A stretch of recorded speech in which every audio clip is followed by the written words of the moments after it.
आता घेऊयात गावखेड्यातील बातम्यांचा वेगवान आढावा। प्रतापगड किल्ला नवरात्रोत्सवाच्या निमित्ताने 366 मशालींच्या प्रकाशाने उजळून निघालाय। अनेक वर्षांपासून प्रत्येक वर्षी या मशालींमध्ये एक मशालीची वाढ होत आहे आणि यावर्षी 366 मशालींनी किल्ला तेजोमय झालाय। ढोल ताशाच्या गजरात गडाच्या पूर्ण तटाच्या बाजूला मशाली पेटवल्या गेल्या आहेत। हा क्षण प्रत्येकाच्या डोळ्याचं पारणे फेडणारा आहे। मुसळधार पावसाचा फटका रेल्वे वाहतुकीला बसला असून नांदगाव रेल्वे स्थानक परिसरात 2 रेल्वे थांबवल्या गेल्या।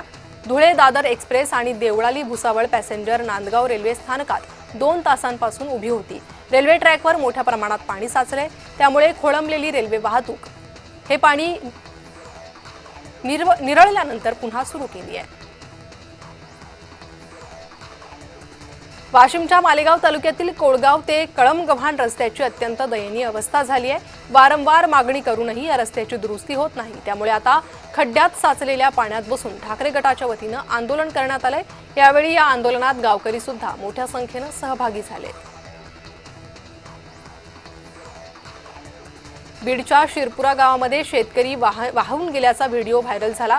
या व्हिडिओमध्ये नदीकाठी थांबलेले गावकरी विनंती करत असतानाही शेतकऱ्यानं ऐकलं नाही। नदीच्या जोरदार प्रवाहामुळे त्याचा तोल गेला आणि ते नदीत वाहून गेले। हा व्हिडिओ प्रचंड व्हायरल होत असून या शेतकऱ्याचा शोध गावकरी घेत आहेत।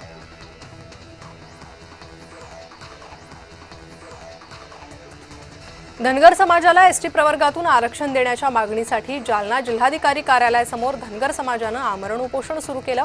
या उपोषणाची प्रशासनाने गंभीर दखल घेतली नसल्याने लातूर येथील धनगर समाज आक्रमक झालाय, तर मांजरा नदीत उड्या मारून जलसमाधी घेणार असल्याचा इशारा या सकल धनगर समाज बांधवांनी जिल्हा प्रशासनाला दिलाय।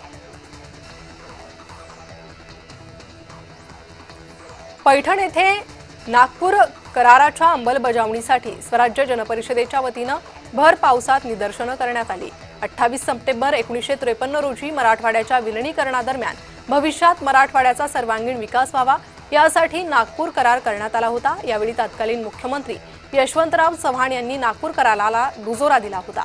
त्यानुसार करार झाल्यापासून आजपर्यंत गेली 72 वर्ष नागपूर कराराची अंमलबजावणीच झालेली नाही, त्यामुळे भर पावसात निदर्शनं करण्यात आली।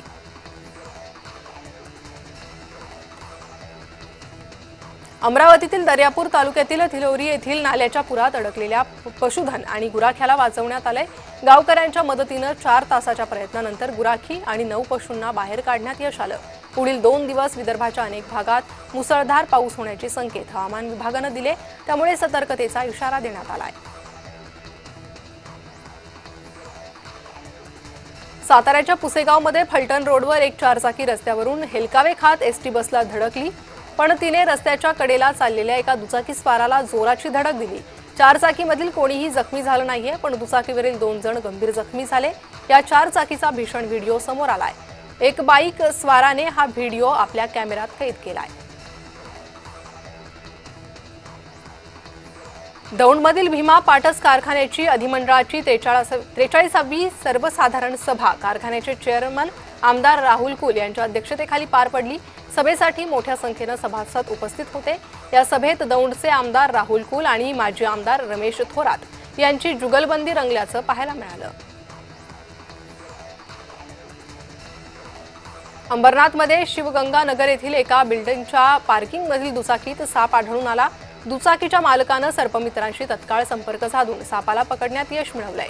2 तास प्रयत्न केल्यानंतर 5 फुटी धामण प्रजातीच्या सापाला जंगलात सोडून देण्यात आलं। यामुळे परिसरातील नागरिकांमध्ये भीतीचं वातावरण पसरलं। भंडारा जिल्ह्यातील पवनी महोत्सवाला सुरुवात झाली आहे। श्री चंडिका माता मंदिरात महाआरतीचं आयोजन करण्यात आलं। हा महोत्सव विविध सांस्कृतिक कार्यक्रमांतर्गत 5 दिवस असणार आहे। यावेळी शिवसेनेचे आमदार नरेंद्र भोंडेकर यांनी हजेरी लावली होती। या महोत्सवाला नागरिकांची प्रचंड गर्दी पाहायला मिळाली।